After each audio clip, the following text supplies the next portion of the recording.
could happen. Good evening, everybody. I don't even understand the setup that I'm looking at right Hi, now. Rashida. Hi, John. Hey, Hi. hey, Lucia. Hey, Keisha. We're live from the studio. That's And right. we have some very special guests to talk about some very serious stuff today. And on my left is Alderwoman Alicia Miller Blakely. On my right is Alderwoman Keisha Gibson Carter, who's a mayor candidate to be the 68th mayor of Savannah, Georgia. Our guest today should be a whole panel. They'll be coming in after a while. Charlie Brown to Dr. Robert Bryant to Pastor Leonard Smalls and some more. We are also blessed to have the good sister up top here with us, Rashida Edwards. Ms. Edwards, good evening, good afternoon. Okay, and she's part of the reason that we're here today with this, because we understand that we have a problem in this city, and there's a whole lot of politics going on, not a lot of politicking, there's a whole lot of politricking, and they're tricking us. And I'm just the moderator here, so I'm going to turn it over to these two ladies here who can give you all everything you need to know about everything. We got one here. Here's Sandra. Sandra, how you doing? She's out in Hi, Texas. Chandra. Hey, everybody. Hey. Hi. So to give the backstory, Alicia, Keisha, whichever one of y'all want to do it, and then we'll go from there. Okay. Well, we're talking about the crew and establishment, a business that has been trying to get an alcohol license since March of last year. These individuals went above and beyond what they needed to do in order to get this business license, only to be told on last Thursday that they did not qualify. They were voted out of the equation for even getting the business license, and it was voted out because of personal reasons, not because they did not do what it was that they were supposed to do. It's real sad that in this day and time, in a city that has over 600 plus alcohol establishments, and y'all keep in mind now, alcohol is a economic driver for businesses and for communities. It's sad that a city that has 600 plus alcohol establishments in a city that is 53.9% African American, only eight Black-owned businesses have alcohol licenses in the city. So what does that mean? That means that if someone wants to go have a nice dinner and a drink, they have to go downtown. So they're taking all of the resources and the economics to the downtown area that's already booming, as opposed to putting it back into the African American community. And I'm gonna let you talk, Keisha. You go right ahead. I'll come back. Thank you for laying that foundation, Alderwoman Miller Blakely. As she stated, we essentially were disheartened to learn of the decision, or to be a part of the process where the decision was made not to offer a license to serve alcohol was denied. And so the comment was made many times on council that licensing for alcohol is a privilege. And that struck a nerve for me, because when I look at it in terms of it being a privilege, and I look at who is receiving those licenses, it is indeed for the privileged, right? And so in having nothing to do with the people who actually have those licenses, it doesn't have much to do with them at all. The persons responsible are the individuals who are in power and who have the authority to give those licenses. And so the extra added element of why this was not well received. One, you have where you see and hear the city manager, and Julius, I hope we can come back and have you all clip various excerpts from that meeting. You actually hear the city manager when Alderwoman Blakely asked him, did this business do due diligence in terms of checking all of the boxes to make them, to put them in position to receive it? And he said himself, he stated, he says, yes, I recommend approval and I put it on the agenda because they meet all of the necessary requirements. But I will submit to you that what you all didn't see and what he didn't say, there were extra requirements of these two entrepreneurs where we have never, ever, since my time on council, held anyone to this standard. Mm-hmm. And so what's most aggravating to me is that for as long as I can remember, I have been arguing to council when I petitioned for the Patels to be able to get a license for a convenience store off of Pennsylvania Avenue, where when the business owner acquired the property, they were under the assumption that the license would go with the business and all they had to do was change the names legally at the city level. But when it came before council, because the district alderman for District 3, Linda Wild O'Brien, did not want that business to have a license, they were denied. And this was without any pushback from residents. This was without any infractions. They did not have numbers or countless police reports. You know what? Let me interrupt you right there. Actually, the residents wanted it.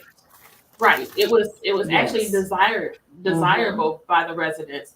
And so the same dynamic there, these individuals invested thousands of dollars into opening their doors, getting their business ready to open. Same as with the crew.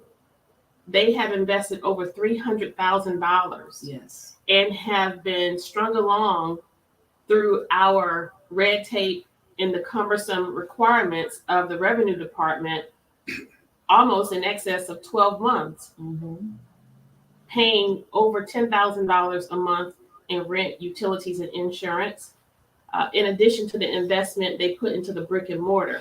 So my petition to the city manager was, I have already been a part of litigious actions against the city where I was deposed to give testimony based on the process that the city engages in. And so I asked the city manager, how do we forego having citizens of Savannah who check all of the boxes, do the right things, say the right things? How do we prevent them going through that process, expending those resources, and just to come to the city council? And because someone has a personal vendetta, now Alderwoman Linda Wild O'Brien will say that she was doing this on behalf of residents.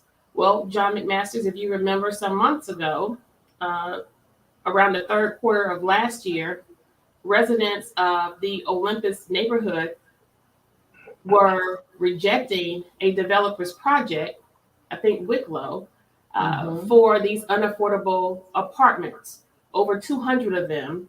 And they were petitioning and they wrote many letters and they came into chambers to deny, to ask us to deny that appeal.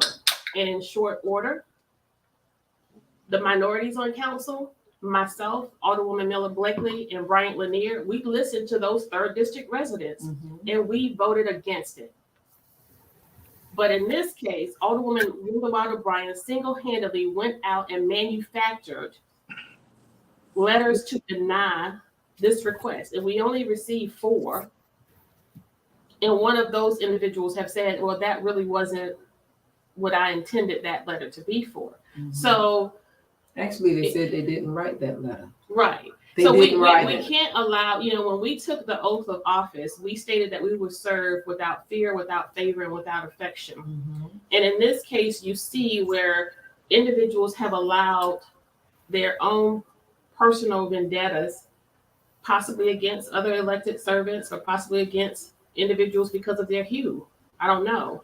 Nonetheless, I am more concerned of the expenses that individuals are incurring just to come before council and have their dreams shattered. Well, I want to say this. It's not only a statement, but it's also a challenge to the business.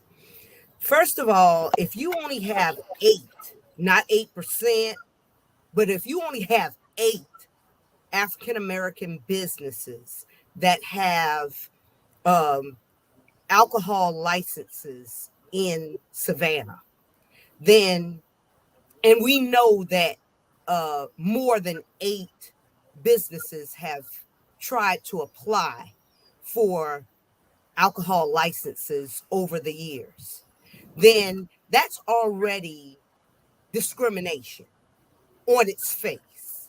Okay. Then if they checked all of the boxes, because see, we can't keep moving the line when it's just to suit Linda or Van or whomever, the criteria for an alcohol license should be exact. It should be on paper. It should be so that the business, whoever the applicant is, knows everything that it takes to obtain that license. And if they check all of those boxes without it, without it being a gray area, then that is the point where this should become if it's more than one person that this has happened to, business that this has happened to, there should be a class action lawsuit filed against the city of Savannah, because of these discriminatory practices. You make a great point, Sandra, and that is one of the things I was going to bring up today, but you hit it before I did, because we need to know everybody who has applied, who has been denied. If we can get that information, then it needs to be something done, because see, we're tired of being stepped on, and see, they think that they can just do anything to you and then lie to you and say anything that out of their mouth we're supposed to believe, especially Van Johnson. He thinks everything he says it so with so much authority that we're supposed to believe it. But every time he's talking, he's lying.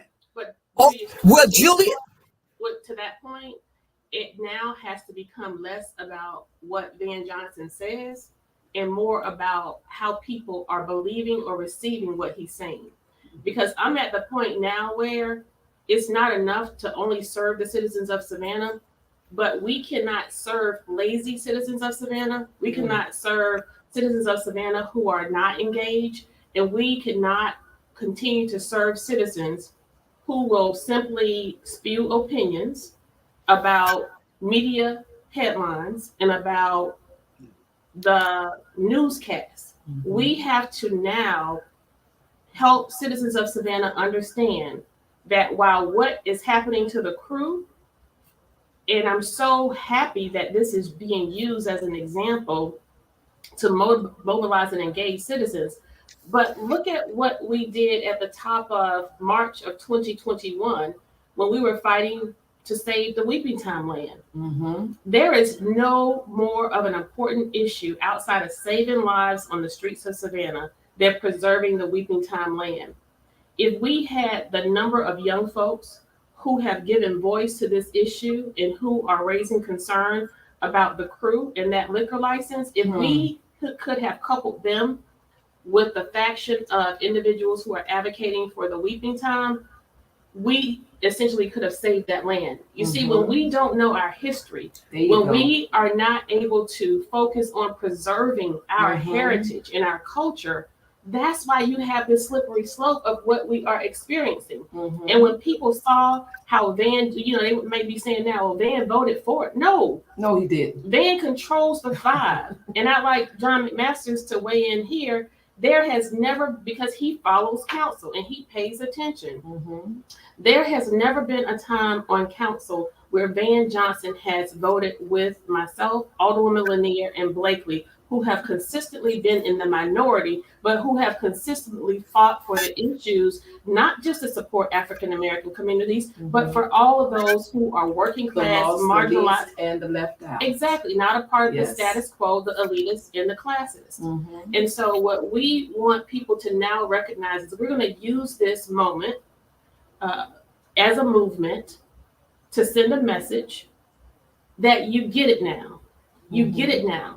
And no more are citizens going to be gaslit.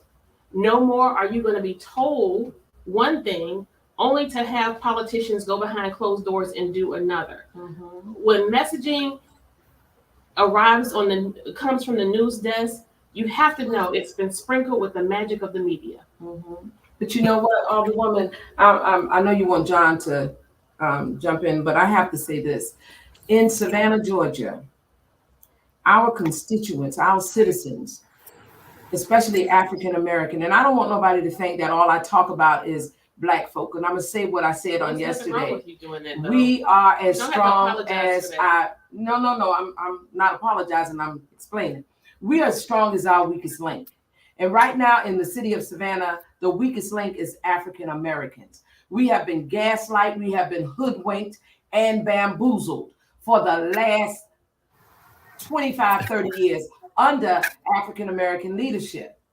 Okay. Preach. Now we are an oppressed people. We know our history. And it's so sad that while we're there fighting, trying to get the things that oppressed people need, they've been oppressed for so long that they don't even know when we're fighting for them. When we are fighting in order to bring equity across the board. I tell people all the time, I don't give a goddamn what nobody else get, but I be darned if I'm a pay into a system, if my people gonna pay into a system and we don't get no return on our investment. And that's what's been happening. When she speaks about gaslighting, they come out and they say, oh, we're gonna do this, we're gonna do that. Y'all, let me tell you something. Martin Luther King Day Parade. Got a phone call yesterday. Myself and Alderwoman Gibson Carter. The lady said on the post that we did yesterday, can we please have porta potties for the parade? And we were like, what? What? You mean to tell me the city gives St. Patrick's Day need for their parades, for their celebration, for their festival? But when we ask the person why we don't have porta potties, the person said, oh, because the city don't give us nothing. You have not because you ask not. No, they have and not that because they're more inclined to be friends, establish a relationship and friendship and kinship. Right, but let me finish. And you have not. They have not because they have been gaslighted by the Black leadership that always told them, oh, the city don't have money for this, the city don't have money for that. And I'm gonna talk about this. Edna Jackson, we went to her, myself, Marilyn Jackson, Ivan Cohen, to ask for money for Juneteenth. That individual said, oh, the city don't have any money for that. Last year, myself and Alderwoman Gibson Carter went to the city manager and got that festival the money that they needed. Turned around and got the Little League, that was her, turned around and got the Little League that $150,000. We have been working behind the scenes, but y'all, the point that I'm making is when it comes to Black folk and Black events and the needs of African American people under Black leadership, we were told no. But now that we sit on that dais and you all have sent us down to City Hall, guess what? The whole time they was lying because the city manager has a fund where he can give up to a certain amount of money. We just increased his amount from $25,000 to $50,000 without coming before council. That lets you know that those individuals were a part of keeping Black folk in this town oppressed. Is that per is that per request? Yes. Yes. If you ask, they would always say, no, we don't have it. We don't have it. We don't. But because we're sitting on that dais, now we're getting more than we've ever gotten in the last 20 plus years. Wow. To speak on what Keisha asked you about a few minutes ago. Yeah, sure. Thanks for including me. Before I do that, I want to address this money funding issue. Last year, 2022, the city of Savannah issued $699 million of new permitted construction. Okay. That's 2/3 of $1 billion. You don't have an impact fee ordinance, but let's say you had done this work, and I know you all tried, but let's say this work had gotten done in 2021. Last year, that $699 million of new permitted construction would have yielded conservatively at least $60 million for budgetary purposes. I know a lot of that is account shifting, but the numbers are the numbers. And that's really enough just last year to pay for the entire cost of the police department. So it's a myth that there isn't enough money. Your general fund budget is $251 million a year. It's a question of who they want to favor and who they don't want to favor. And that's not good policy. That's unfair policy. So I agree that the problem exists in the processes and the fairness that comes and goes. My opinion is you guys can't get anything on the agenda, yet you've got stuff on the agenda that doesn't belong on the agenda.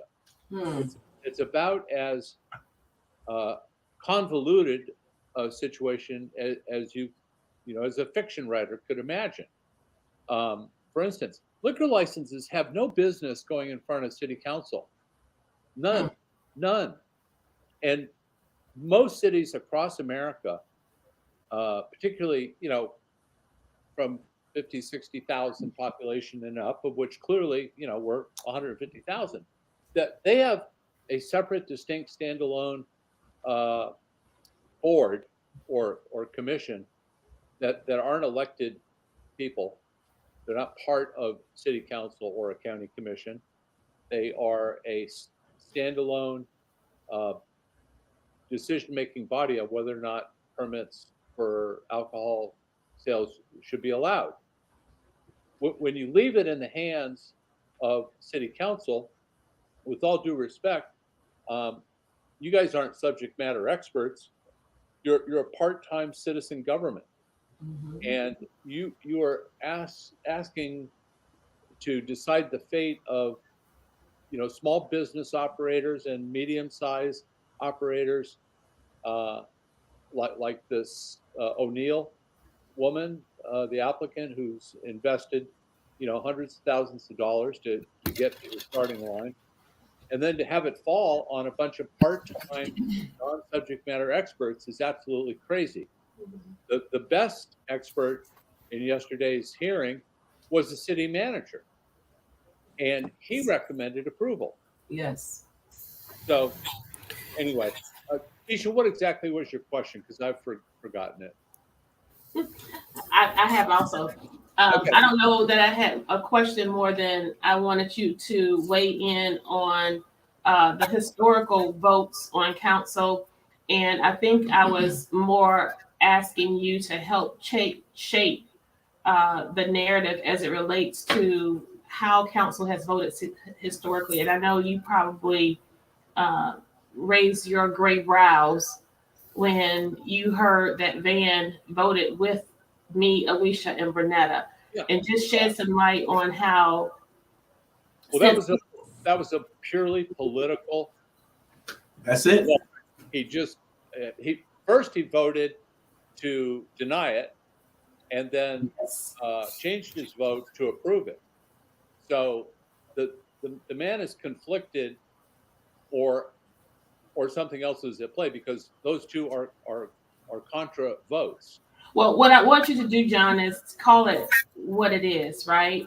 And that's how we are going to have to go forth when it comes to removing him from office. And I know that that's not what this show is about, but I intend to, as a viable candidate in this race, not lean on anyone else, to use every single opportunity that I can to take this seat and make a difference in the lives of people like Rashida Edwards, who has been held back by these ill policies, individuals like Brittany O'Neill and her partner, who have been held back by these policies, and this individual.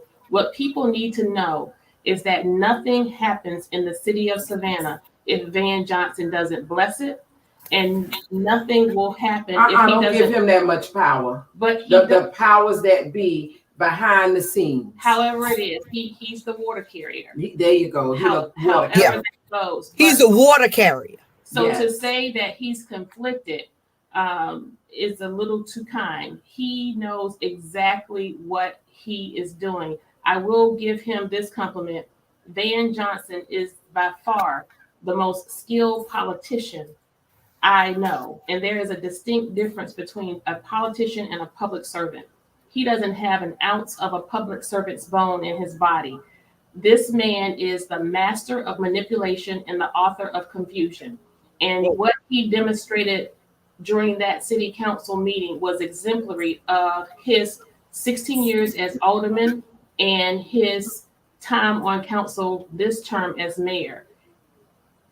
Yeah. And will manufacture drama and pitch it to the media, who is motivated to carry out the messy messaging. And it's unfortunate that the weak-minded council members that he has been able to bring into his fold have aligned themselves with him. All of the district votes, with the exception of District 1, have been sold to Van. And so when he flipped for the very first time and broke away from his fabulous 6, when he flipped, fabulous 5, I should say, if he were going to ever flip in any vote, it should have been the weeping time.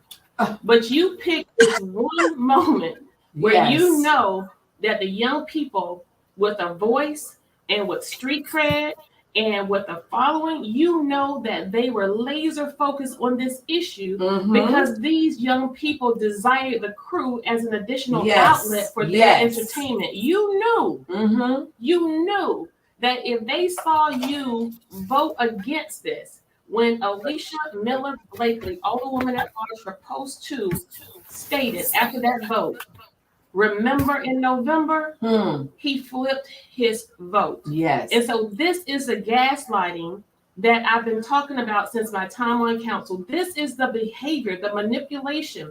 He's like a batterer. He's like a domestic violence abuser. The bad part is this. The bad part is this, before I forget what, he could have changed their mind. Yes. Van manipulates and he owns those votes. He owns Dietrich's vote. He owns Linda's vote. Yes. He owns them. You can't tell me anything and different. Palumbo and Estella. They might go against him, but those two, Linda and Dietrich, he owns their vote. They don't read and study like these two of Bernetta. They don't read like those three. They sit and they read the stuff. They are lazy. Dietrich, Linda, Purdy, they're lazy. And they don't read the stuff, so they don't know what's going on. They research, they look at it and say, oh no, this don't make no sense. Why is this going on? And they challenge it. And everybody think that they're being messy. No, they're being advocates for the people. Yes. They're being good fiduciary officials for our money. Yes. That we spend in the city of Savannah. And here's what I want to say to that, Julius. You know, I'm grateful to people like Tasha Barnes and others who have taken to Facebook, Miss Edwards and Taylor Washington, who have been very vocal about this issue. I've looked at some comments on Tasha Barnes's live in particular, and I want to say to those individuals who seem to think that this work should involve us exercising a certain level of decorum that's consistent with just sitting and being classy. There is nothing classy about this work. Nothing. And at this juncture, for what I have been through and for what I have had happen to me, and very rarely do I make my work personal, but there aren't too many times where you're going to have a time where somebody calls you a black ghetto BIT CH.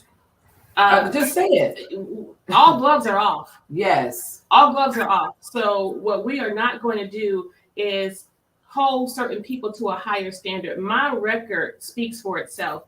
If you want to look at any highlight of any element of what Savannah Morning News or any of the media affiliates have reported in terms of when I exercise behavior that was not consistent with being an elected official. Well, I submit to you, the reason why the city of Savannah is in the situation it is now is because your elected servants previous to me, my predecessor, this city has been afforded African-American leadership at almost every level in this town.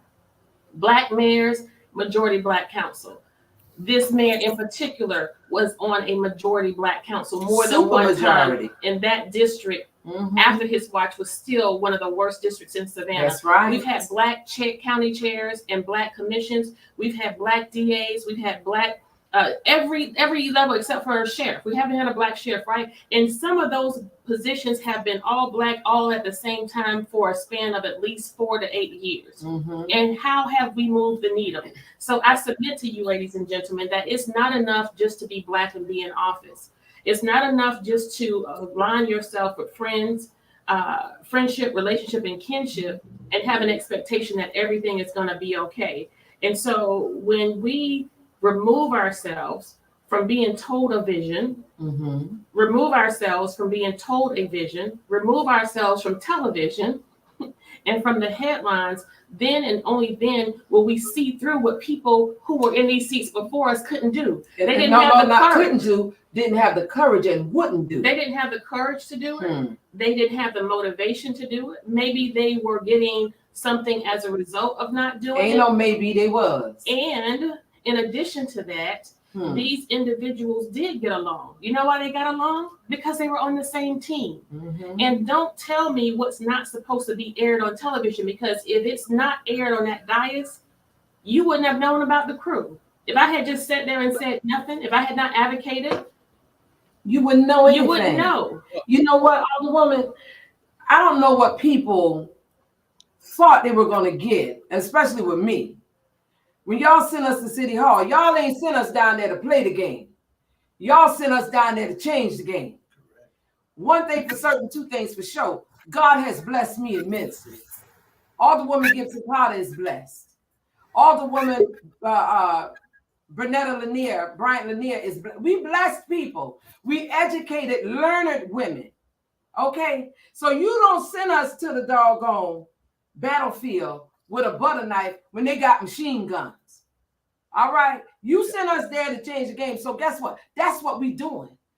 Because it had been done in the past, then this work that we're doing now would not be so doggone hard. But you know what, Alderwoman Blakely, to John's point, and I have to keep going back, and I say to you and Alderwoman Bryant Lanier all the time, I think we are suffering from PTSD because we have been so far in the fight oftentimes it's very difficult for us to come up and see and realize how and why this is really happening. And John, this goes back to what we discussed during my address to the city after the State of the City address. The crux of all of this, the core, the foundation for all of this confusion, we would not have had to change the game so much so if the charter hadn't changed. Come on. This now. all resonates from the fact that we have been blocked out and locked out of the legislative process. Yes. Yeah. Well, look I stipulate to you, Keisha, that this election in November of this year is the litmus test of whether or not the citizens, and really this is in the hands of the Black community. Look at the white community is. Hold on, say it again. Say it again, John. The fate rests in the hands of the African American voters in the city of Savannah. The black folk, black people. Exactly. Black votes will determine whether or not we want a fair and equal government that functions rationally, without bias, without favor, without preference, as it is now under Van. Mm-hmm. And that's coming from a white man, y'all. Look at the white community is happy. Yes. If we should go back and really pull the records on all, I'm changing the subject here. We should go back and look at all the liquor license applications since this council took office.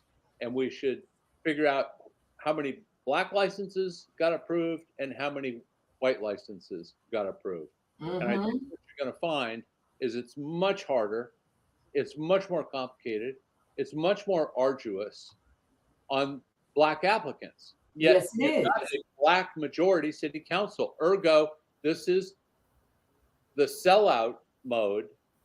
Say it again, boy. You Say better it again. put that word. Say it again.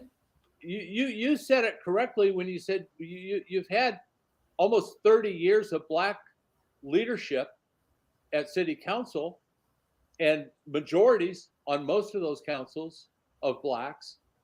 And the needle doesn't really change a whole lot. You get a little bit here if you scratch the right back and you curry the right favor, you get resources. It shouldn't have to be that way. Exactly. So you know what? Let me say this, John.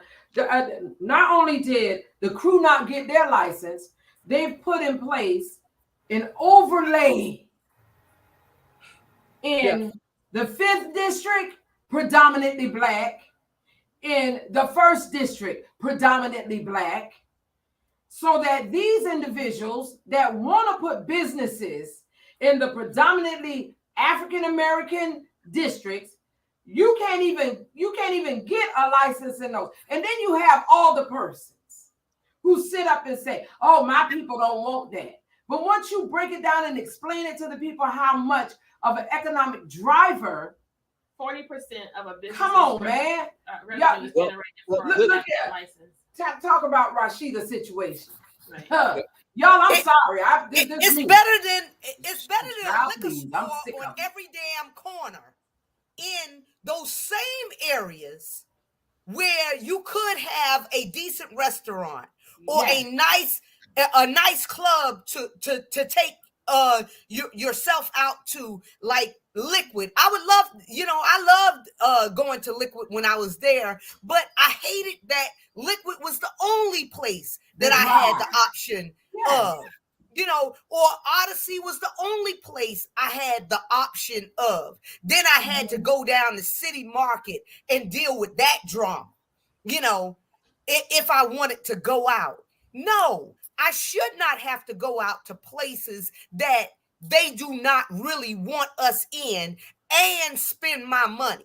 No, but y'all can let the Patels and everybody else put a liquor store on every corner in every area of these Black areas.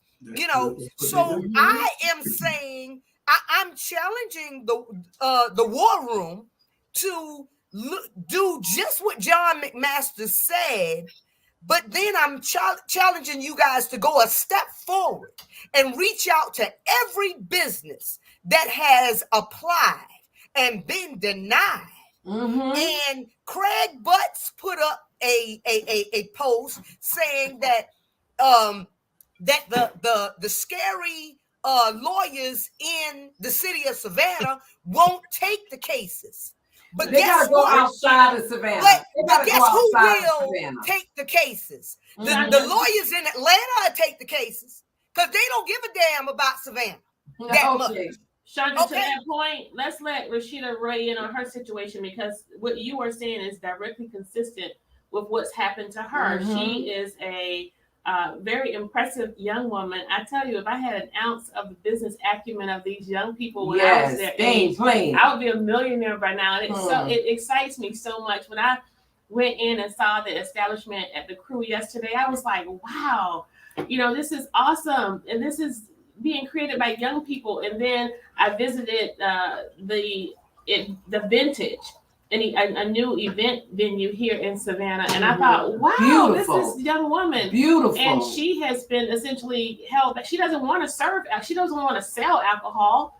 She's an event venue for weddings and birthday parties. And just wants to have it as an offering for her catering. Rashida? Yes, ma'am. Hello, everybody. I guess just to kind of weigh in on my situation, just as Alderwoman Carter just stated, not even looking for an alcohol license. I just would like for my guests to be able to celebrate the most important day of their life, their wedding or their birthday. We have a 70th birthday party coming up soon, where a glass of champagne can't even be shared to, honor this young lady being here for 70 long years. People aren't living now to see 25. And this woman has been on this planet for 70 years, and her family can't share a glass of wine or champagne to commemorate that. My situation, my venue is located in the 1st District, which does have an alcohol overlay. There were some rules kind of set in place a few years ago, and the overlay is a temporary ordinance, and I think that needs to be expressed. It's a temporary ordinance, and I, within the past 6 months, have asked numerous times, when is the process of revisiting the overlay? And there's no answer.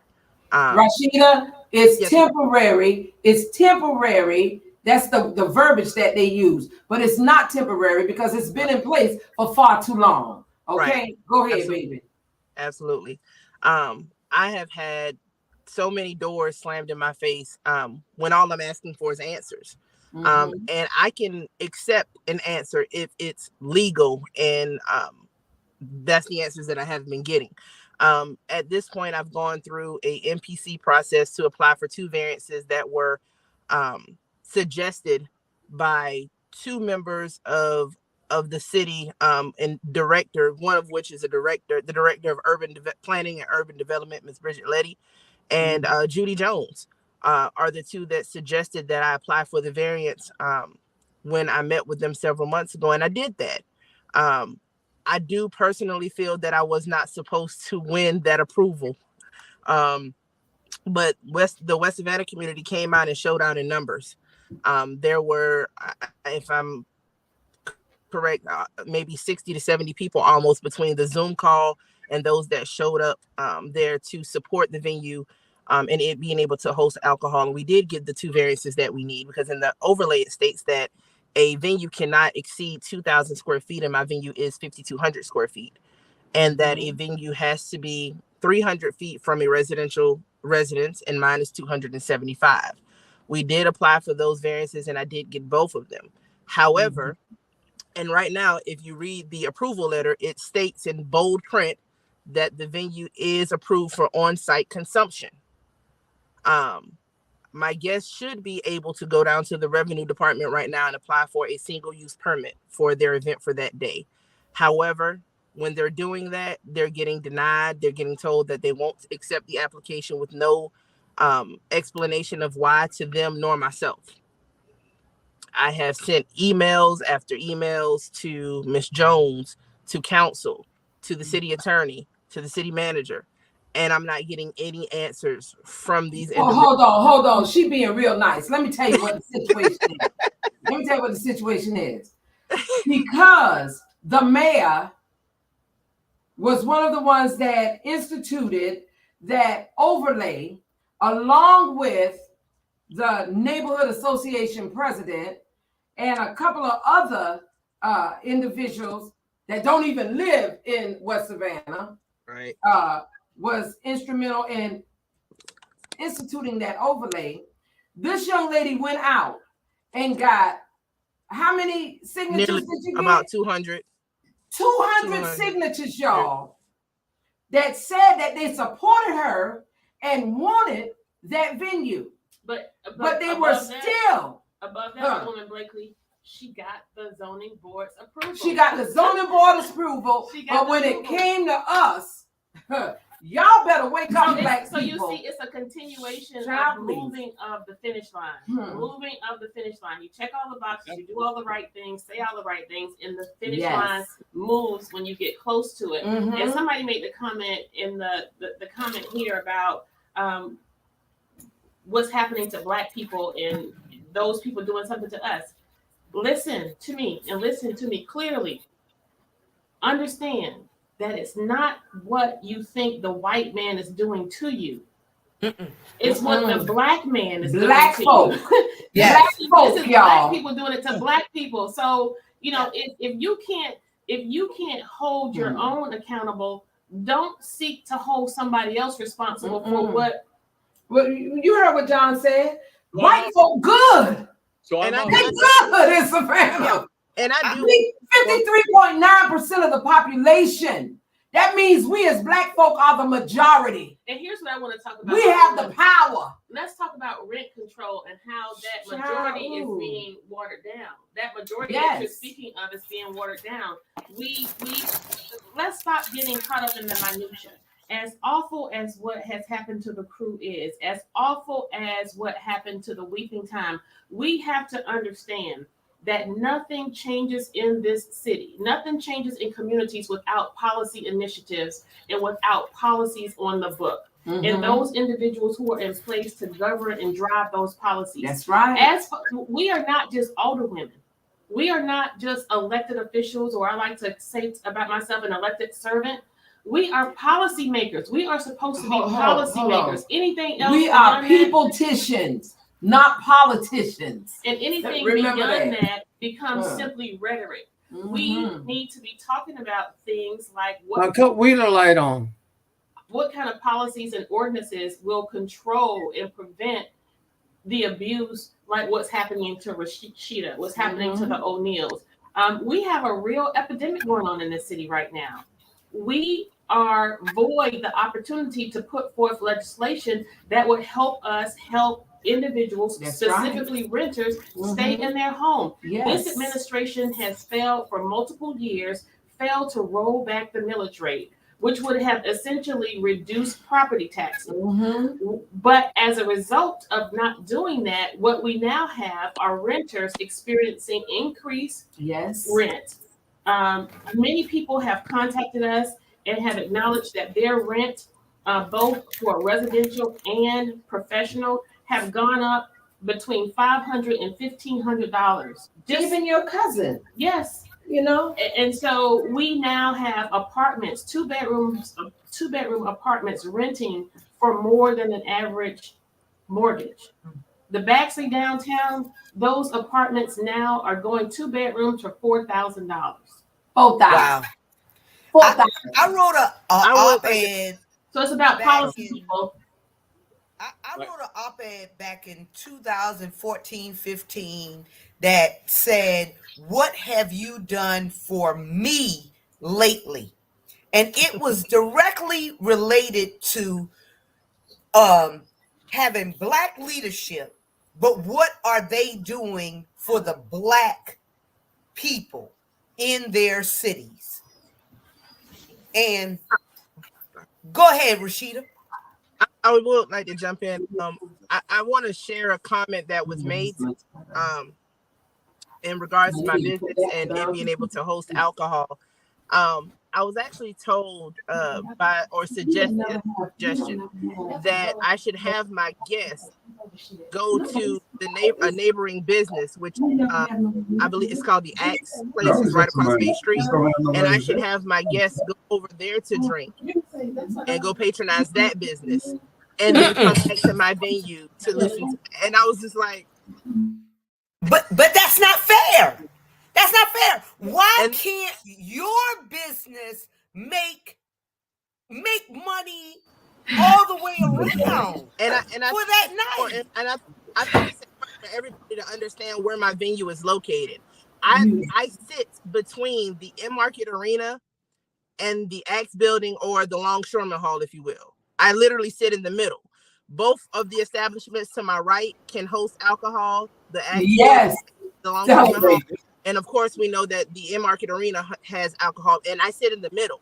Mm-hmm. Well, what's the difference about your business, Rashida? Tell me what. I mean, because I'm over here in Houston. Chandra, thank you.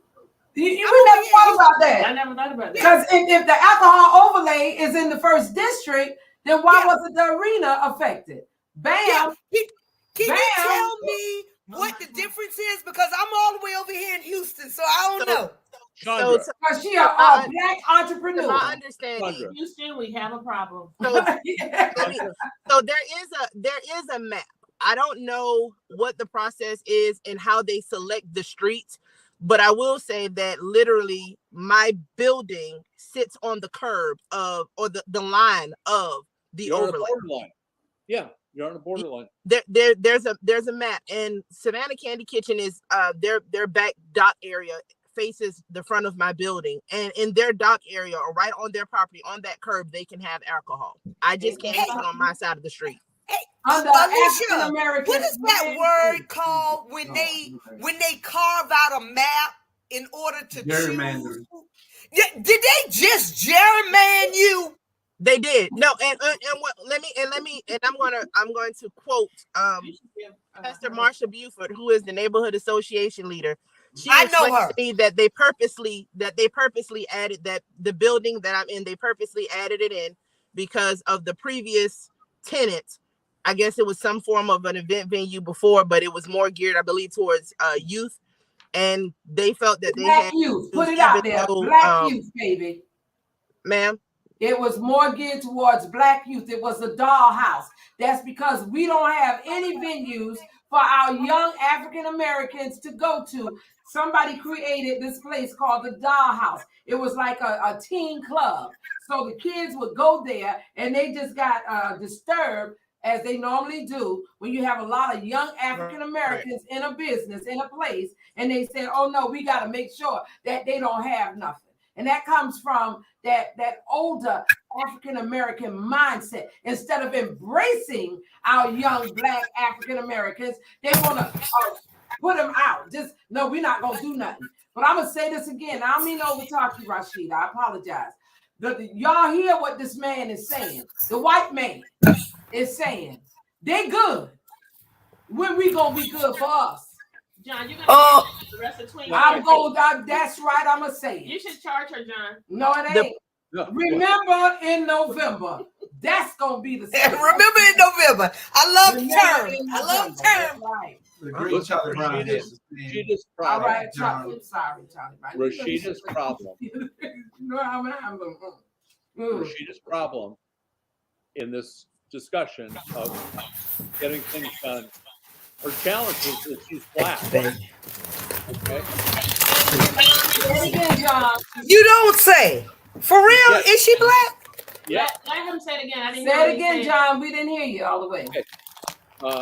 Whether it's Ms. O'Neill or whether it's Rashida, the challenge that they face is that they're black and they're not connected into the bougie white power structure of this. No, the bougie black, the elitist black who think they have arrived, but at the end of the day, the white folk gonna let them know that they still black.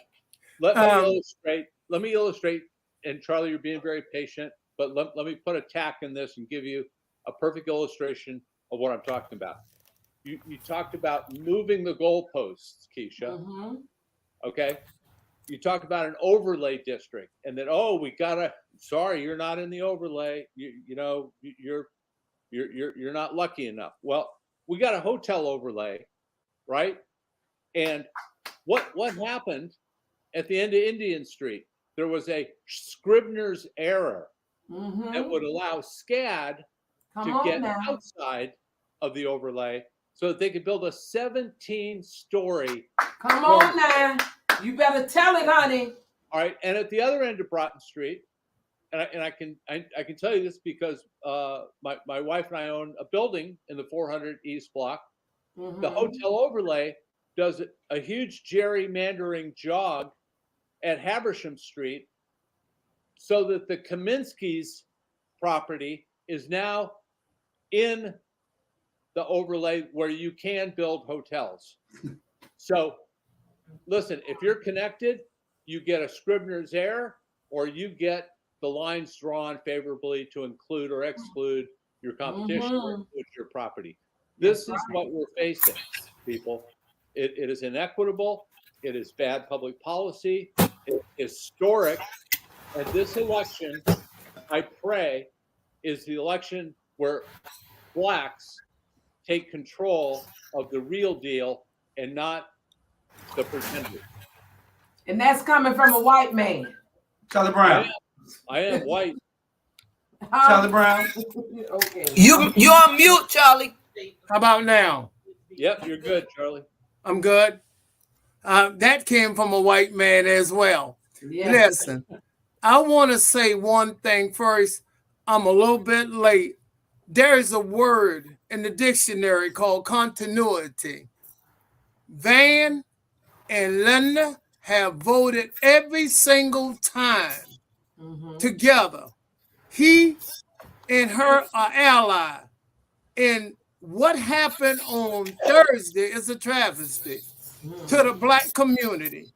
When this man think our IQs are just that bad, and maybe it is just that bad because we voting to keep him in office. I'm saying, why will Van vote against her and she have been his ally from day one, every day, and all of a sudden he's going to vote yes in favor of the license? Either I was after he voted no the first time. Something correct. So is the black people that naive to buy into that? No, now. He is treating the black people intelligent for granted. Say you don't really matter. I can tell you anything I want to tell you, and you'll fall for it. Charlie, can you please repeat all of that again, so the people in Savannah can hear you? I'm saying, but wait a minute, there's Charlie, there's a word. Everybody that's watching this right now, all of y'all watching, share this. Share it. There's a word in the dictionary called continuity. Van Linda have voted for Van with him every single time.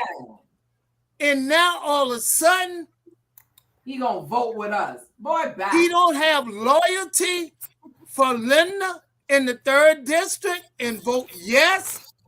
Now, you and I both know that Van already know 5 votes was in the house. That's it. Now, why is he disrespecting? Julie, y'all, hold on. Why is he disrespecting the black people and the black people in this community and white people? It don't make no difference. That's right. Now I'm gonna give you an example. Even people who support him, he's doing wrong. You know what he have done? He don't have respect for them nor y'all on city council, and he damn sure don't have no respect for me. If he think I'm buying that, then I want to buy a bunch of swamp land and I'm gonna sell it for solid ground land. Come on, baby. There was a time back when a guy named Rule Jonah. Come on, man was doing so bad in the 1st district, it looked like a 3rd world country still. Mhm. And that's 40 years later. He hadn't done nothing for Nothing. black people. Just put all the people who run City Hall, not him, in place. Van got to go. Van got to go. He has Bye. not been good for Savannah. Nothing. So don't tell me that you're going to vote every single time and your ally, Linda's your ally, and you're going to turn on her on Thursday. That's a travesty. And say, I'm going to vote yes. I'm going against you. She shouldn't vote again with him for nothing and allow those women to put an agenda on city council. The city of Savannah don't know that. Y'all can't put nothing on the agenda. You know why? Because the newspaper and the TV station get wind of it. So they don't want them to get wind of it. Mm-hmm. That's all I want to say. Now. I'm back out here for one reason. Van got to get my people out of Egypt, and he hadn't done nothing but to keep us in Egypt. You know, and that's why he got to go. You know how everyone describes this administration? My husband describes this administration. My husband describes this administration as an apartheid. Okay. That's how he describes That's how it is. It is. And I don't know. Listening to you talk, Mr. Brown, I can't understand, John, how in the world, like I'll give him 4 years, his first 4 years. I'll give that to him. I might even give him his second term. Heck no, don't give him nothing. Why did it take the citizens of Savannah, particularly those in the first district, so long to see? Why can't they see it? Why can't people see this? You know why, Alderwoman? Because they're oppressed. And they so use, okay, you have a man that's in a position of authority. As long as he come and pat them on the back and tell them, oh, look at your fingernails. They look so nice. Your head is nice. Everything is good. If that's what they're getting, then they're saying, I talked to the mayor. The mayor's my friend. Your friend, but your friend ain't doing nothing but gaslighting your behind. What do you? Let me give you a young people like Rashida. Young people like Rashida are entrepreneur. He should welcome them with open arms. Give them that opportunity. He is wrong. City council is wrong who voted against it. We asking young people to step up to plate, to be about creating jobs, be about creating business. And yet he is striking it down. It's wrong. Look, I just want to say,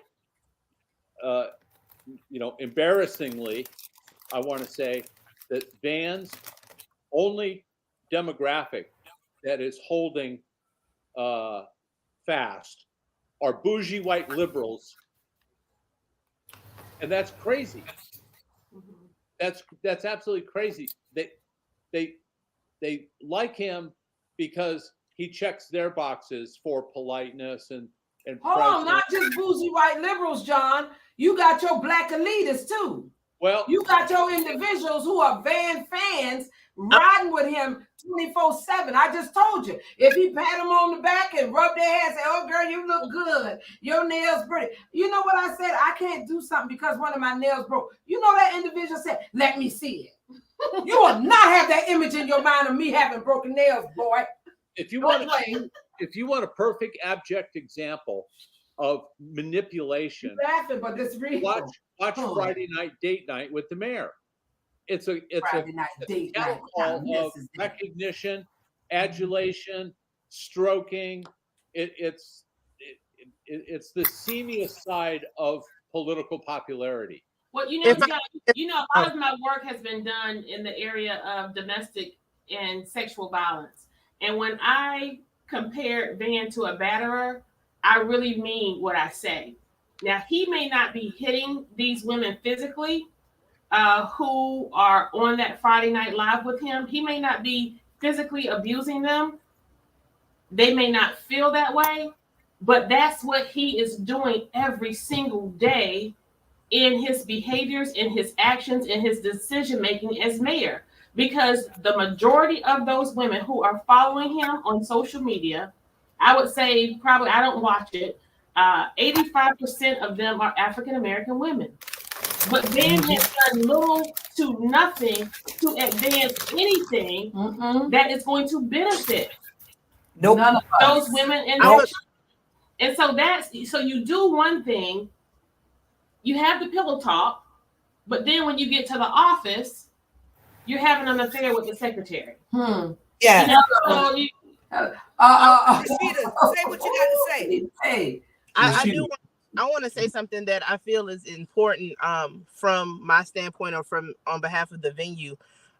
Beyond making money, for those that know, I'm from the West Savannah area. My parents live in Cloverdale, and between Cloverdale and Garden City is my family. One of my number one goals when I opened the venue was to be able to help West Savannah elevate. We have so many projects in place for the youth of West Savannah, for the elderly of West Savannah. I have expressed these projects that we are going to do regardless of whether we are treated fairly or not, because it's genuinely in me to help. But I've tried to explain to the neighborhood association leader that you guys need this help. We are in the process now of establishing a young entrepreneurial workshop every month. I have several friends that are in my age that have their own businesses, and we are coming together to do workshops every month to get kids out. There's no cost for this, to get the kids out, get them involved in things that they already have an interest in, teach them the ground levels of how to get their businesses established, even doing taking them with them on the weekends to do work. We are in the process of doing shuttles for the elderly that live in West Savannah that have not had transportation to the grocery store since COVID.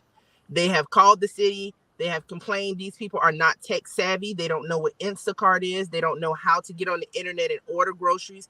They're just suffering, or they're taking the city bus and being in uncomfortable positions. I've expressed the fact that I have a bus and I'm willing to assist these individuals with getting to the store once a week. But I can't do that if I'm fighting to keep my lights on, because I'm losing bookings because of guests not being able to have alcohol for their wedding reception or their birthday party. We just had a huge toy giveaway specifically for the first district. My viewpoint is I have a business here. I make money here. I should be able to give back to this community in more than one area and more than one time a year. We just had to give back. We're starting the youth entrepreneurial class. I want to get to a point where we can do the shuttles, but gas prices are what gas prices are. And being able to offer that service with no charge, I financially can't afford to do right now. So it's heartbreaking, because the community is the one that is feeling the pain of other people's decisions who have a nice SUV that they drive around in every day. They have transportation to the store, but these people that are living in this building need my help. And I'm unable to give it to them because I'm so busy trying to fight to keep bookings on the books and keep the doors open. It's awful. Somebody just asked, who is the young lady talking? She is Rashida Edwards, who is the owner of the Vintage. And she applied for an alcohol license, not to sell alcohol, but just to have the opportunity to give her customers, when they rent her space, to have alcohol in their venues. And she has been to serve alcohol, and she has been denied.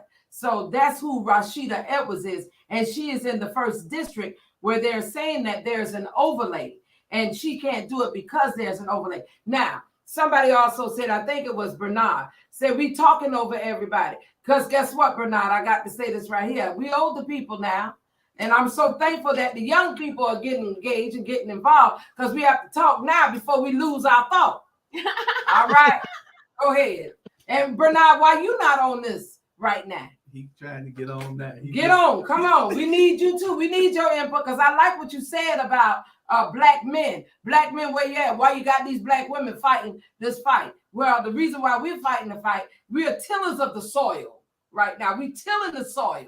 And doggone it, these young people like Rashida, like the crew, Brittany O'Neill, what's his name, Myquan Green, Jaquan Oliver, and those type young men, Malik Jones, all these young folk that want to get engaged and get involved. We tilling the soil so that they can be the reapers of the harvest. Okay, and all young folk. All right, bring Bernard on. Enough is enough. You got to And be in Yeah, some it place really to get is. on. It's Simply, my concern is, for instance, someone shared with me yesterday, I think it was either Alicia, shared with me how many black people have license in the city of Savannah and how many licenses out there. And it's a sad day when the deprived one, look at the rent, it's just everything is going up. He is considered being popular, but popular is not getting the job done. And I don't know who he's being popular to. It certainly hadn't been to the people in East Savannah, West Savannah, Cala Brownville, and other areas of this city. So I'm wondering what they're talking about. I want them to open their eyes up.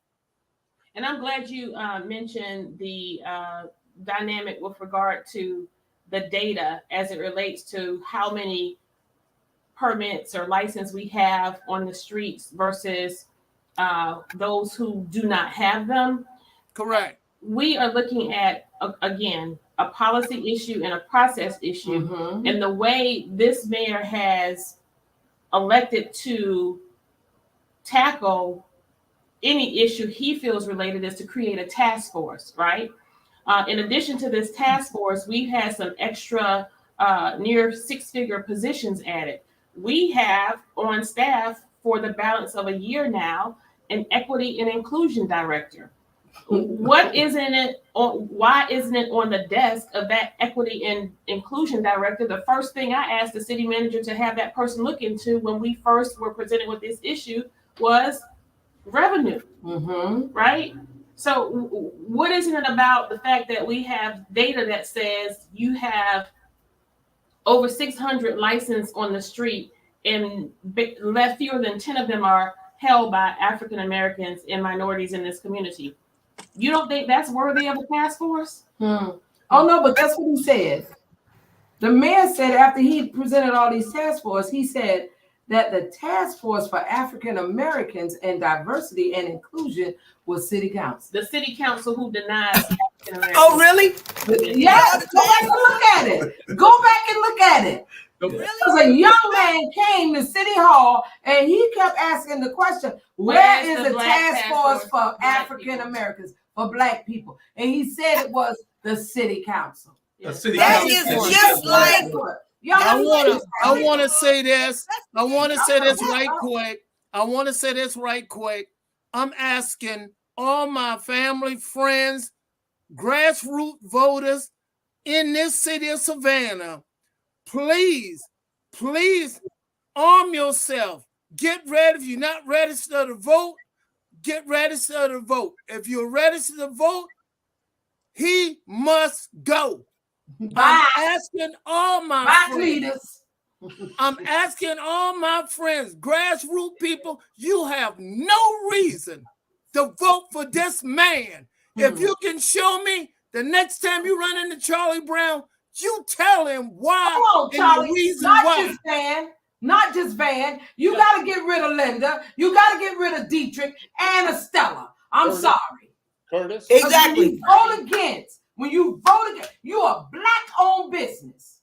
And you voted to let 5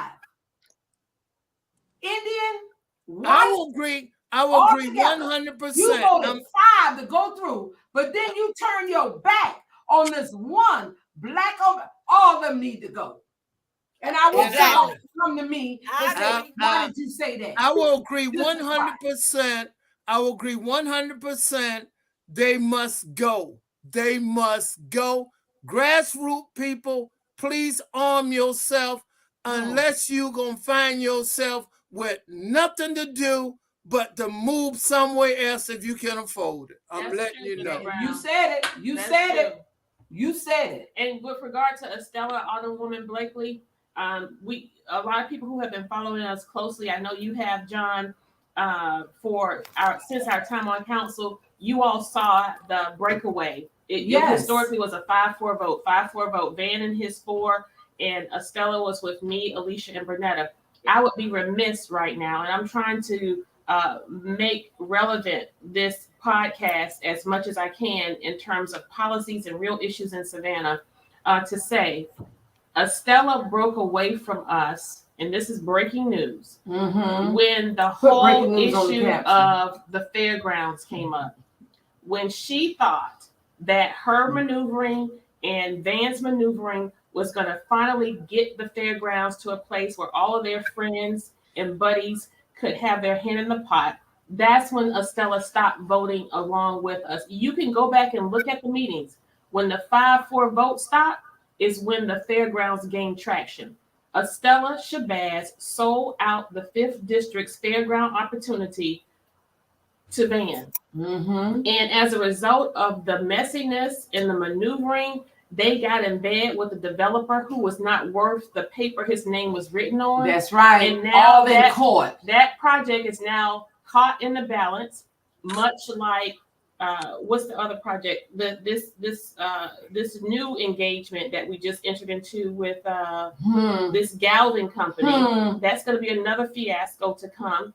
And whenever you see that team standing and celebrating anything, you have to know that it's no good for the people. It's At all. no But you know what? I gotta say this: the Galvin Foundation that just gave the $6 million to the city, y'all. We did, and no, good. Give the city $6 million, but be real with what's going on. We gave our city manager before the Galvin Foundation came into play. We gave him the name of a man named Leonard Coleman that's doing the same exact thing all over the state of Georgia. Talked to this man yesterday. What happened? Never got a response back. Never got a call back. So could be doing the same thing, but guess what? He's building affordable housing, true affordable housing. Y'all, so we are less inclined to get excited about these things that are presented before us. I have all confidence now that the vote has been taken and it's been approved. I have all confidence in the 1st District Alderwoman Bernetta Lanier that she will watch this like a hawk. They have these 19 and we're gonna watch it too. They have these 19 properties as a litmus test. Yes. And we will be inclined to, scrutinize every action they take, every decision they make, every step of the way. But the fairground project right now could essentially be developed, if not more than halfway developed, had it not been for the Friends Helping Friends and Estella Shabazz selling herself to the likes of Van Johnson. And that's as honest as I can be. And the breaking news is Estella manipulated myself, Alderwoman Bryant Lanier, and Alderwoman Miller Blakely. When we first came on council, there was a rush to 5. The only people left on council when we came on who had experience was Van Johnson and Estella Shabazz. That's right. Estella Shabazz was unopposed. Van Johnson had to go in a runoff after the general election where Alicia Miller Blakely and Alicia Miller Blakely garnered the most votes in that election. That's right. I garnered the 2nd most votes in that election, and Van came in 3rd, or his numbers didn't even come close to ours. At all. And when he and Eddie were in a runoff, we worked overtime and double time on his behalf. I signed up to be a part of a supporting cast. That's right. I wanted this mayor to be the best mayor Savannah had ever had. And with the depth of our talent and experience, even for those who I don't particularly agree with right now, we could have become a model community. We could have been a city where we could have been the standard for all cities, not only here in Georgia, but in the United States. But because of the tyrannical leadership, the narcissistic behavior, Estella and Dan were in a race to 5. Estella was trying to get me, Alicia, Bernetta, and I think she wanted Linda, and Van was racing to get his. He got his first. That's right. And this was unbeknownst to us. So Estella takes us to Atlanta and introduces us to all of these people who are now coming to the table for this fairground project. And I'm looking like, what Now we I got see. my stuff We caught see up in. the buffoonery. And the story goes deeper and it gets better. And I am inclined to tell the whole story and the full story if this foolishness does not stop.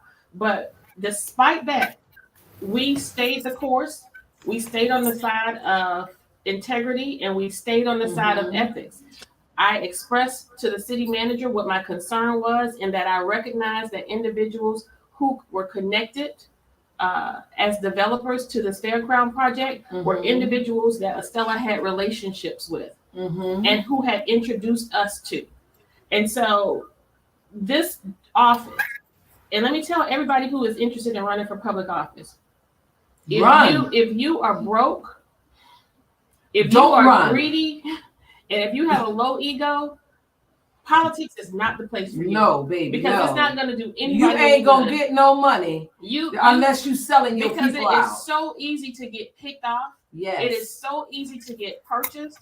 And I've said this before, and Alderwoman Blakely laughs at this. Of anybody on our council right now, of anyone who should be sold out or should be like for sale, it should be my broke. Your broke ass. Right. I'm the only one on council who doesn't have a job. I don't have a pension. I don't have a regular or steady income. My husband, this job pays $25,000 a year. Pennies. After taxes and insurance, when I answer the phone, respond to an email, attend an event or an activity, or give a donation, my husband actually is paying for me to do this job. I am offering myself humbly for service to Savannah. That's right. Just as I have for the last 3 decades in this city. From a place of authenticity and transparency. And so again, we want young people, Rashida, we want you all to run. Yes. But we want you to keep it real. I believe that once I'm finished with this 2 terms of mayor, I'm done with local government. I'm done. We are paving the way for young people. Term. It's over. We are paving the way for young people. No one should stay in office in excess of 2-3 terms. 20 years. This is what you get when a person stays in office for 20 years. Exactly. Bernard say he's moving back to the 5th to run. What do you think about it? But wait a minute. I want to say this. For all of you that's watching right now, for all of you that's watching, please go to your pages and share. Y'all got to share this information. You can't sit there and look at this and not share it to the next person. I want the 1st district, the 2nd, the 3rd, the 4th, the 5th, and the 6th to hear what it is that we saying. Because like she talking about she broke. She ain't that doggone broke. But one thing for certain, 2 things for sure. We are blessed. I'm blessed. We are blessed. I'm broke, but I'm blessed. All right. Now, Let Bernard hold on, Charlie. Let me finish this. We are blessed. I did 25 years in the United States Army. Okay, longshore woman. She buys my. You understand? We're blessed, y'all. Bernetta, retired longshore woman.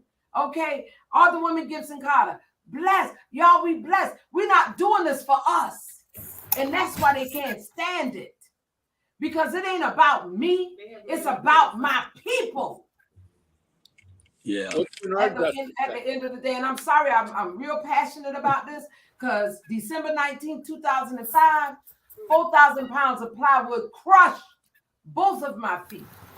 And I asked God, while laying in that hospital bed for 30 plus days, what was my purpose in life?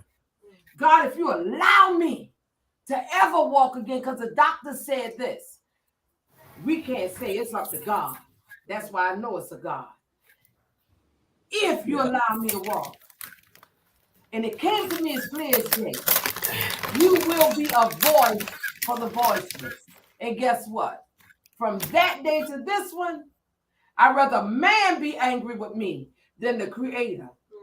Now, Thank you. So guess what? I don't want the pats on the back, the rides in the yacht, the little brown bags, all of that. That's not what we about, y'all. So when we down there on that dais and we ain't looking cute, for some of you that said that on some of these lives because of the crew and what happened, Rashida and Latasha Bonds is live, because we ain't looking cute, because we ain't being prestige. It's a reason. But what happened when they was had decorum? You ain't getting nothing. Nothing You at ain't all. getting nothing. Well, we want Bernard to Yeah. chime in now. Bernard, you say you're moving back to the Man, fifth. please. If Robert don't run, you run. Robert, Yeah. First of all, I want to say hello, my people. How y'all doing? Amen. I just got back helping my little daughter trying to be great in basketball. I ain't got time for good.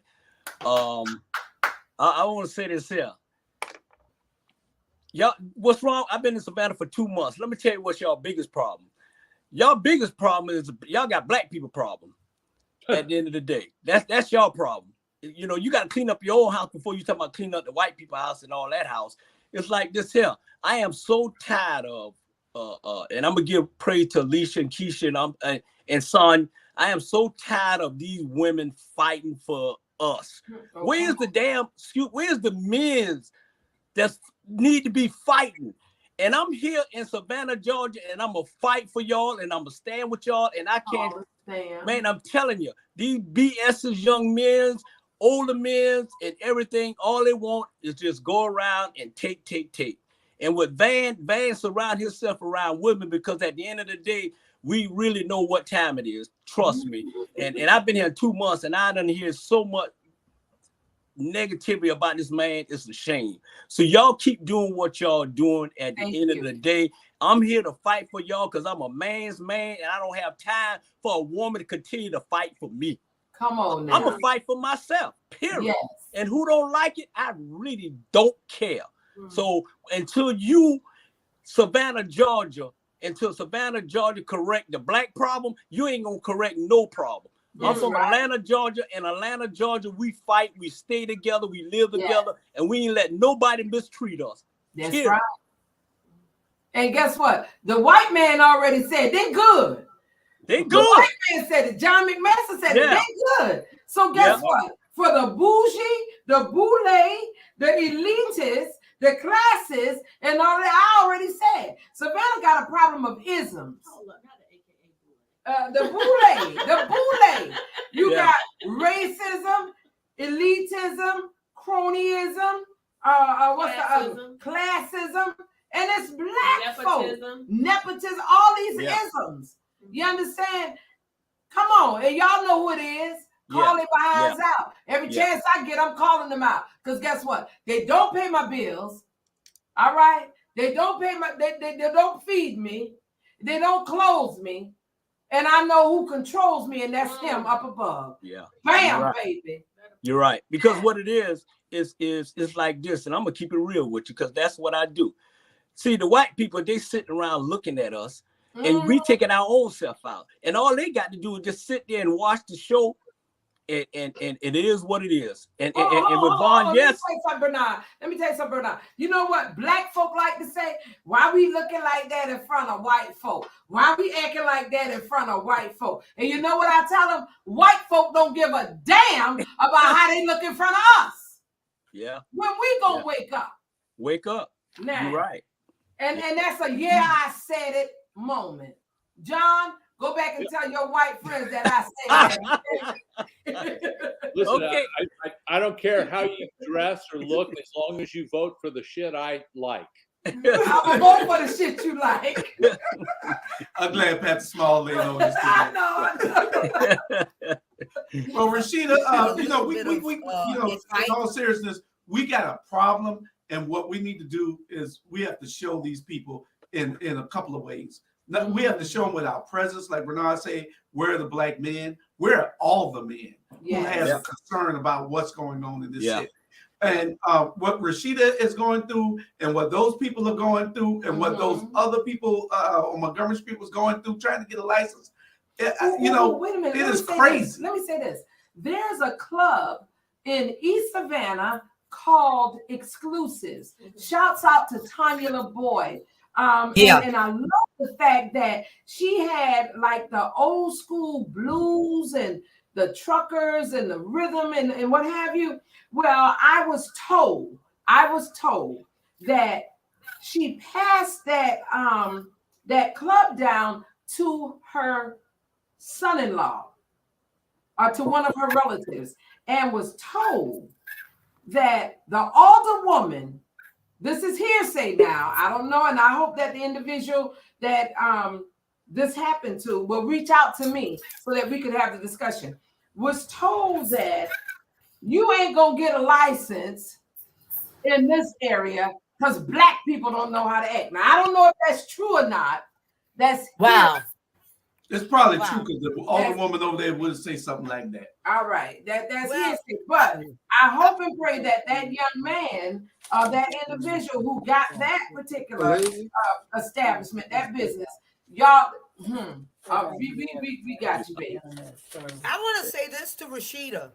Rashida, never be afraid, because in the Bible it says if your people will not accept you, get the dust from your feet and leave with your peace.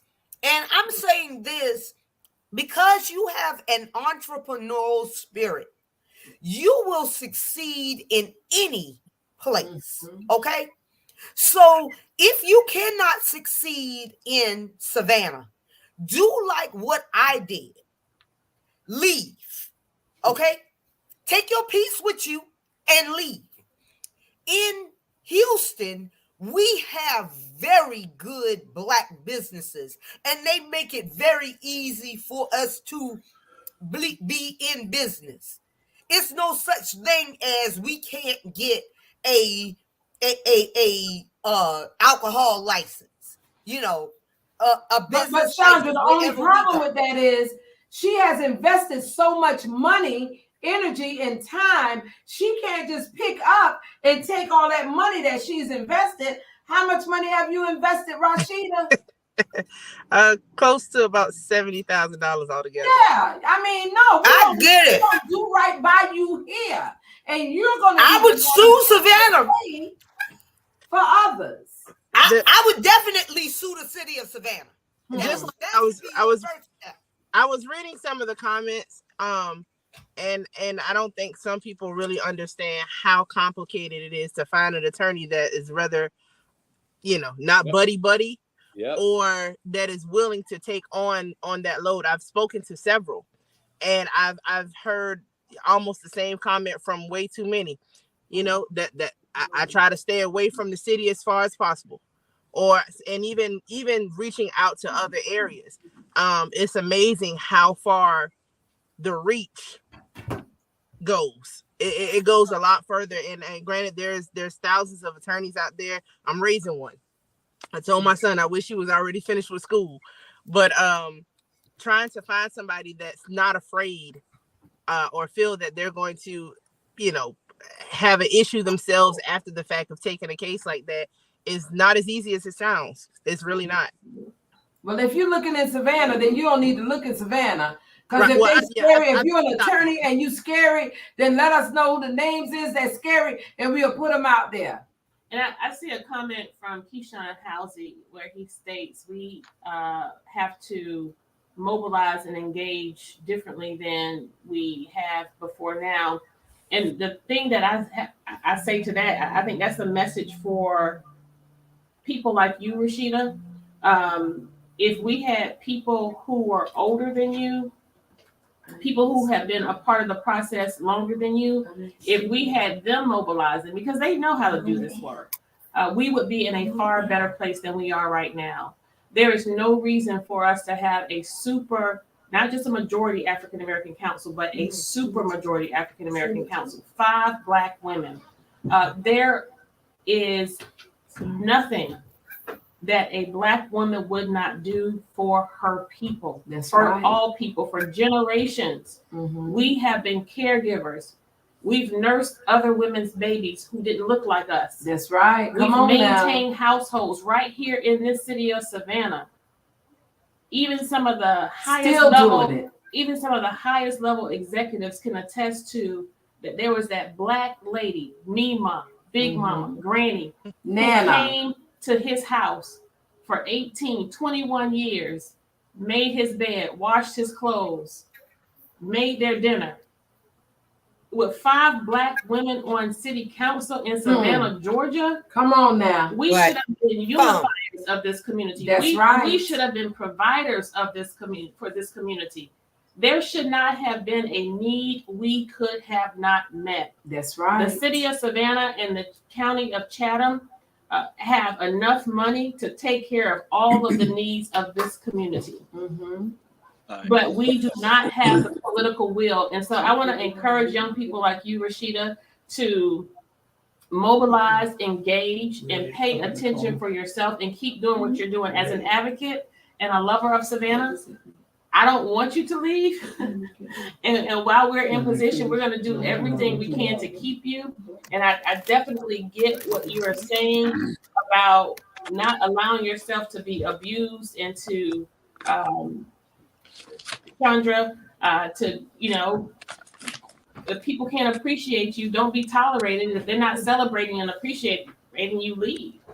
Yeah. I definitely can ascribe to that, but as an advocate for maintaining who we are as Savannians and acknowledging that someone like Rashida promotes our community and makes us look good and makes us who we are, we as leaders, we have to do everything in our power to keep her. Yeah. I got a question for everybody on this panel. I'm sitting here and I'm listening to everything. Okay. 2 questions. What's the solution and what's the agenda moving forward? Because we can talk. What let's get a plan. Like Charlie Brown always say, hey, what's the agenda? You know what I'm saying? He, like Charlie said, Republican don't have no agenda. So at the end of the day, what's our agenda and moving forward to correct what's the problem in Savannah, Georgia? I done did all my time in Atlanta. Now I'm focused on Savannah. What's the solution? What we need to do come together to change this? Well, one of the first things we need to do is to share this show. Communication is the bloodline.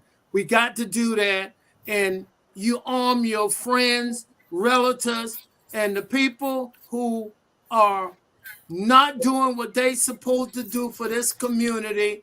Alicia know them so well. She called them out. We have to vote them out. If you're not registered to vote, go register to vote. But if you are registered to vote, they must go in November, because you got to make a difference, because they are holding Savannah back. And that's my plan, to tell all my family and friends, all the grassroots people know Charlie Brown want to help my people. I want to get them out of Egypt and bring them in to the real city. I like that, Charlie. And to take that a step further, I've always said that as I entered politics, my platform when I ran for Alderwoman at Large for Post 1 was to advocate for citizens, to make myself accessible to the citizens of Savannah beyond the Gold Dome, and to inspire our electorate to take their rightful place in government. And in doing that, my message has always been, do not wait until election season to vote somebody out to get what it is that you need. And so to answer your question, Bernard, it's the same thing I've said to Rashida and what Mr. Housey suggested. You have to mobilize and take your rightful place in government today and demand accountability, demand action. And that looks like utilizing tools like email, Facebook, text messaging, coming down to City Hall and holding your elected servants accountable. What happened to the crew, what happened to Rashida at the Vintage Special Event Place, that cannot die. You know, Curtis Purdy calling me a black ghetto BITC, that cannot die. You have it go unchecked. You have to. Girl, you should have been across that damn table. And so what I want to say is, as mayor, as the 68th mayor of the city of Savannah, Bernard, what I want to do, or what I will do, is we are going to align ourselves with the Charter of Savannah. Our charter indicates that Savannah is a council manager form of government. We do not have a strong mayor form of government. This mayor has essentially backdoored his way into creating that, right? Where he makes all the decisions.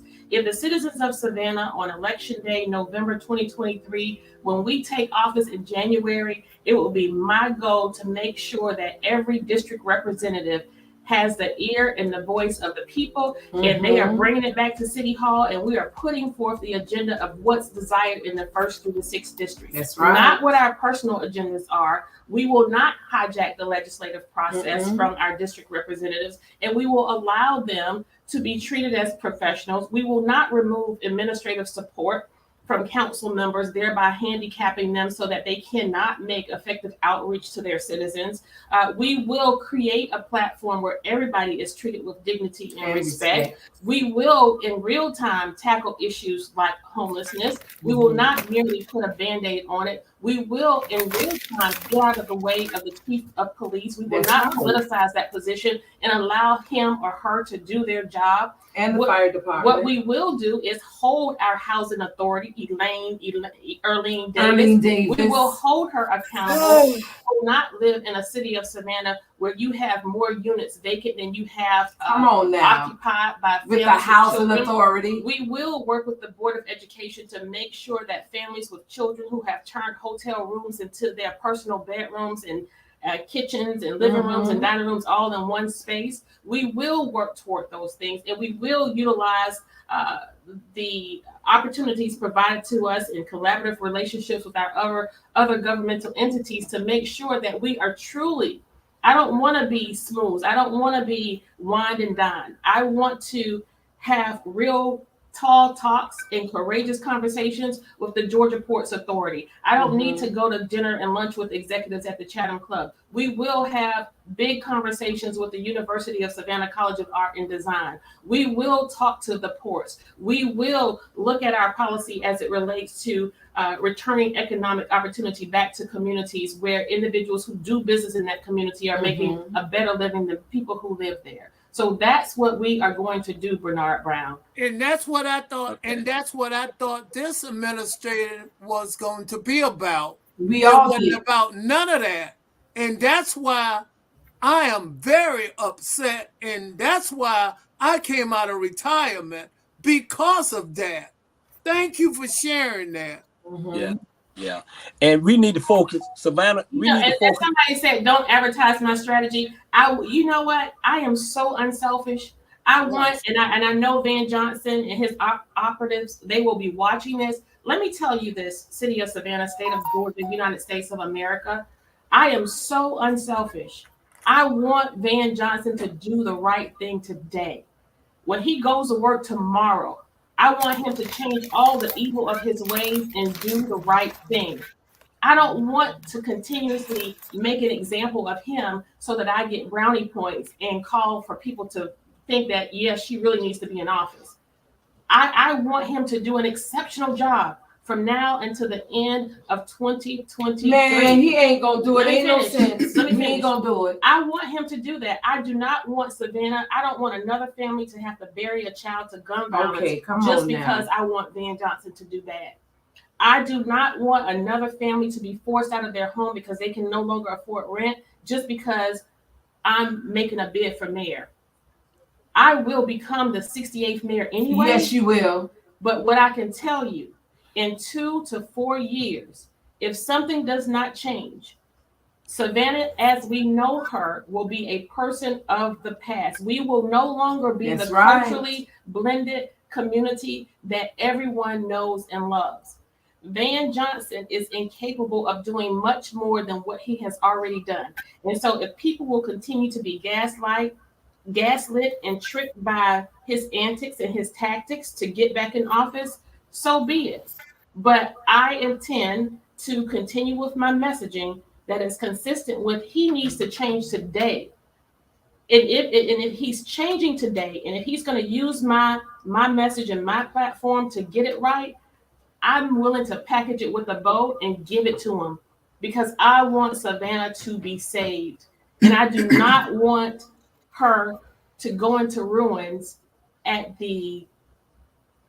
just because I want to be mayor. But you know what, Alderwoman, that ain't never gonna happen. So for y'all, I'm saying this. Remember, in November, vote all their behinds out. Put the ones in there that you know doing the work and that's gonna do the work. And we are vetting individuals right now. We're talking to individuals to make sure that they're on the same wavelength. And remember what the white man said.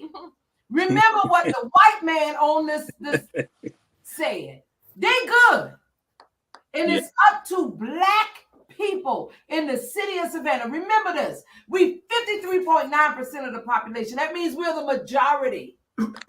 But we ain't got nothing to show for it. Send your bill to her for that. Time Send your bill. for us to stop going along to get along. To get along. And speak up so that we can be strong. And I promise you, y'all, I promise you, we're no longer the weakest link. Miss Blakely, African Americans. Miss Blakely, Watch what will happen. Miss Blakely, thank you for being the voice, and thank you because the grassroots people, we love you, and we will go with you because you, Keisha, want to make a difference. Bernetta, we're going to put them out, and we're going to turn Savannah back into the city it need to be in, a fair city, not a dishonest city.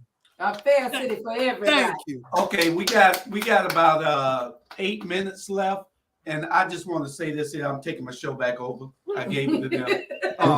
Y'all know I got a lot of words to say. I just been quiet today. Julius has been saying, you know, when he went off camera and muted, he said, "That's why nobody like y'all, because y'all always take it over." They love us. They just don't know it yet. But this is what I want to say to you two. Yeah. And you know, y'all know I love y'all dearly. Y'all like my sisters. Y'all and Bernetta is too. And I'm like your brother. Yeah. And you like my daddy, you old. But what I want to say is this, and I can't say this enough to those out there who don't know who these people are. See, all you see is what WTOC tells you. You have to understand that they're fighting for you, and you can't cut them off at the knees because they're fighting for you, because WTOC say they don't have tact and decorum. They have tact and decorum, but they're tired of trying to be nice when the game isn't fair. Come on. The rules ain't fair. Come on now. Things have been changed so they can't fight for you. So they have to voice their opinion, and they have to be out front with it. And y'all think that it's messy. No, it's not messy. This is government. This is the democratic way. If no power is never ceded to those that don't fight for it. That's right. You have to fight for everything that you need and that you want. And then you have to take it. And we're going to take it in 23. We're taking City Hall back over. We took it in what that was, 2019, 20. We're taking it back in a few months. You better believe what I'm saying. Guess what the President of the United States said? That politics is a what? Blood sport. And ain't nothing nice about it. And you better remember that. Especially when people trying to get things done. It's messy. But look at what they're fighting for. Keep it real. They're selfish. Their own selfish. You got to, keep it real. Be yourself. One thing. Keep it real. Keep it real. Be yourself.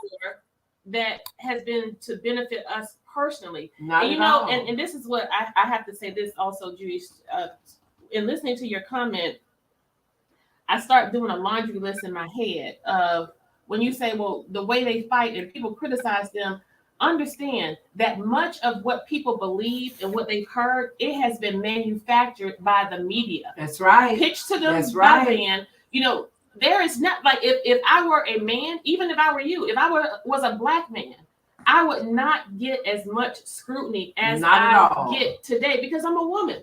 Right? So it's like there's something wrong with our culture and our world where when a woman says something, you know, there isn't much that I've said that It's just that I said it, Mhm. right? It's nothing But you wrong know with what, it. Alderwoman? Had you been a white woman, a white man, a black man, listen to me.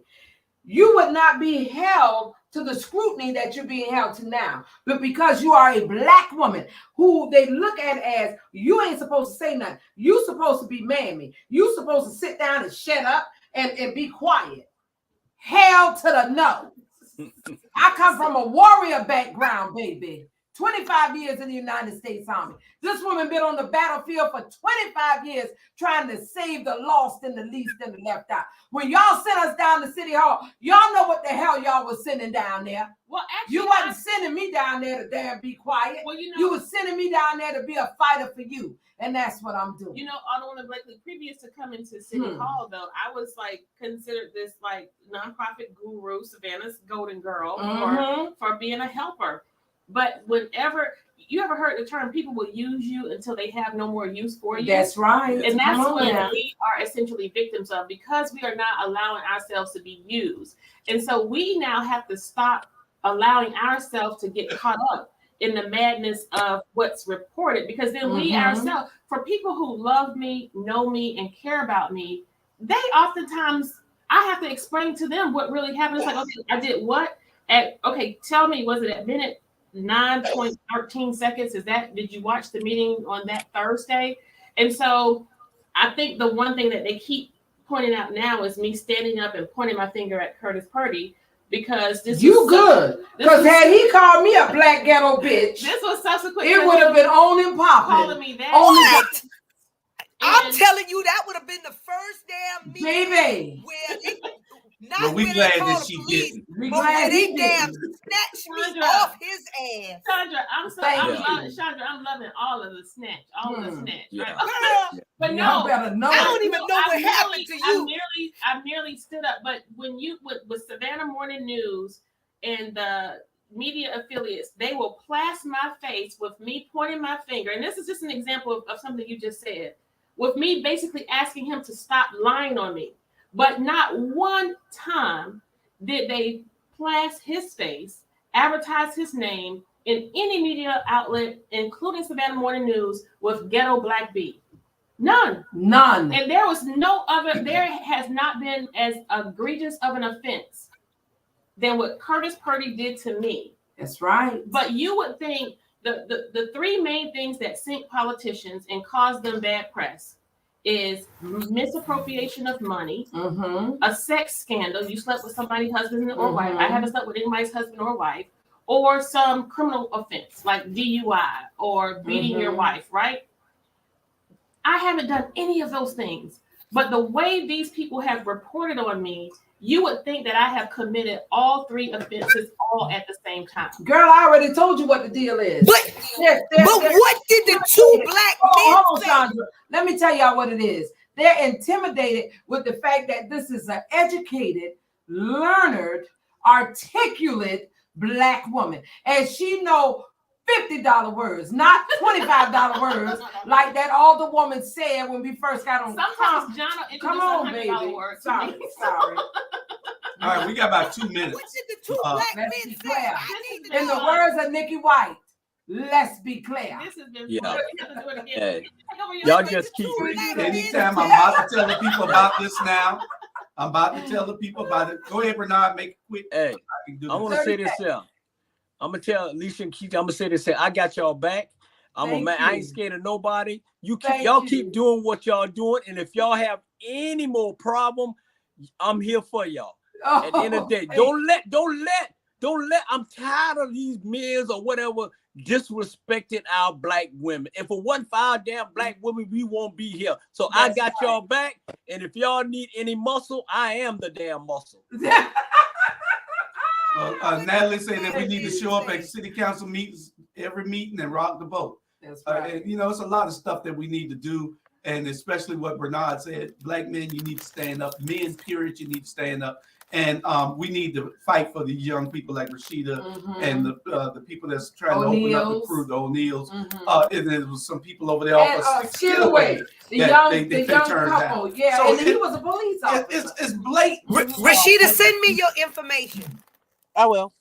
And we got to do some stuff. So, but y'all stay tuned. We're gonna have shows like this on Saturdays and Fridays with a whole panel of people discussing this. We're gonna be on Better Savannah on Thursday nights. We're gonna be all over the place, giving you all the information that you need so you can make great decisions. But we got to go because I can't replay this show if it's over 2 hours. So we'll see y'all. You look for this show. Y'all share, and y'all look to hear from all of us on all of our shows every day. We 7 days a week, and pay attention to. We are your new Black media in the city and the county, the city of Savannah and the county of Chatham. Bam, babies. Love you guys. Love you. All right. Thank you. Thank you. It was fun.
I like that.